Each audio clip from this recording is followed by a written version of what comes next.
At a recent meeting, you honored a retiring teacher who taught English as a second language to students in this district. Superintendent Roberts spoke very highly of her, then passed her the microphone.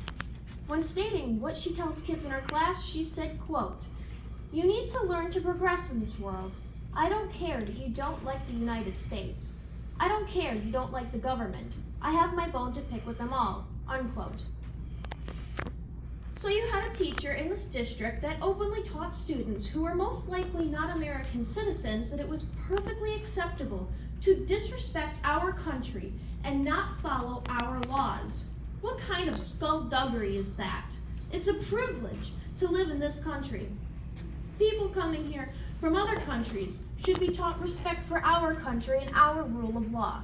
Remember the old saying, when in Rome, do as the Romans do.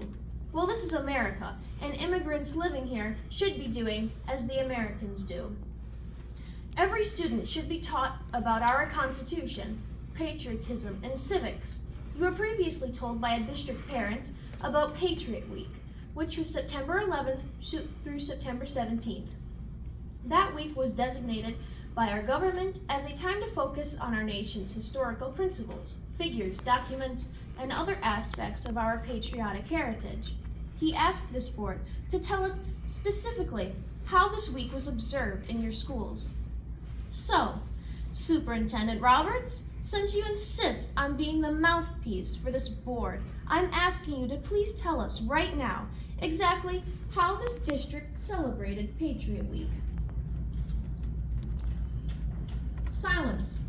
That's the only response we ever get from this board.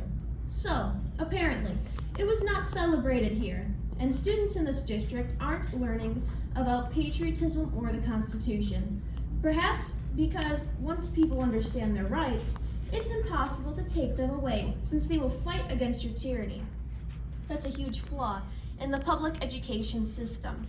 The government has been dumbing down standards for many years, and this district's plummeting proficiency scores reflect that. A quote from Helen Keller states, "He who is content with what has been done is an obstacle in the path of progress," unquote. I see complete contentment among you board members regarding the status quo, so it's time to remove the obstacles in the path of this district's progress. We can't trust those who create the problems to be in charge of the solutions. As Kamala Harris says, let's become unburdened by what has been. I'm sure you appreciate that quote. It's time for all of you to go, including the superintendent and lawyer. This board is way past its expiration date. Thank you.